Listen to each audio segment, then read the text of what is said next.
imposibleng mabuhay ang isang tao nang walang kidney. Ito ay sapagkat may malalaking papel na ginagampanan ang pares ng kidney sa kalusugan ng tao upang mabuhay. Bukod sa pagsasala ng dugo upang mailabas sa ihi ang mga dumi, naglalabas din ang mga kidney ng ilang mahahalagang substansya sa katawan na mahalaga para mabuhay. Bago natin simulan ang video na ito, huwag kalimutan mag-subscribe sa aming channel para sa mga health and love advice at huwag kalimutan pindutin ang bell button para lagi maging updated sa aming mga bagong videos. Upang maprotektahan ang ating kidney mula sa karagdagang pagkasira nito, kinakailangan piliin ang mga pagkain na makapagbibigay ng benepisyo sa kalusugan ng mga kidney. Ito ang mga pagkain na nagpapalakas sa ating mga kidney. 1. Red bell pepper. Kilala at pangkaraniwan ang red bell pepper sa hapag ng mga Pilipino. Kaya naman epektibo ito na pandagdag sa diet ng taong dumaranas ng karamdaman sa kidney. Ito ay siksik sa mahahalagang sustansya na maaaring makatulong sa paggaling ng mahinang kidney. Mayroon itong vitamin C, A, B6, folic acid at mahahalagang fiber. Mababa naman ang taglay nitong mineral na maaaring makadagdag sa pasanin ng mahinang kidney. 2. Repolyo.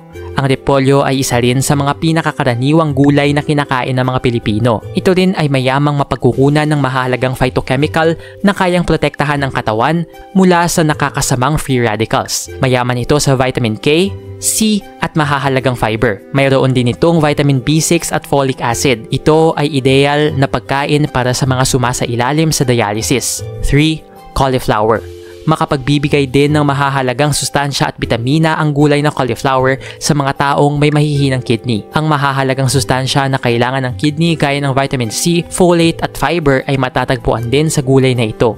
4. Bawang. Sa pangkalahatan, ang bawang ay makatutulong sa kalusugan sa pamamagitan ng pagpapababa sa level ng nakakasamang kolesterol sa katawan. Bukod sa stroke at sakit sa puso, ang mga kidney ay nakikinabang din sa pagbaba ng level ng kolesterol sa dugo. 5. Sibuyas. Ang sibuyas ay karaniwan ding pampalasa sa maraming uri ng putahing Pilipino. Ang flavonoids na makukuha sa sibuyas ay isang malakas na uri ng antioxidant na makakapagpabigay ng proteksyon hindi lamang sa mga kidney kundi pati na rin sa buong katawan. 6. Mansanas. Ang sustansya na makukuha sa mansanas, partikular sa balat nito, ay makatutulong ng husto sa pagbibigay ng proteksyon sa nanghihinang mga kidney. Nakakabawas ito sa inflamasyon na dinaranas ng kidney na mayroong sakit at pinapababa nito ang panganib ng pagkakaroon ng kidney cancer. 7. Ubas. Ang antioxidant na flavonoid na mayamang nakukuha sa mga mapulang ubas ay may mga benepisyong hatid din sa kalusugan at mga kidney. Tinutulungan ito ang maayos na daloy ng dugo habang iniiwasan ang pamumuo ng dugo na maaaring maging sanhi ng stroke. Ang anthocyanin sa mapulang ubas ay makapagbibigay din ng proteksyon sa nangihinang kidney laban sa iba pang kondisyon gaya ng cancer. 8. Puti ng itlog. Makapagbibigay naman ng mahalagang protina ang puti ng itlog na walang dinadagdag na kolesterol sa katawan. Ang protina ay mahalaga sa paghilom ng mahinang kidney na dulot ng sakit. 9. Olive oil.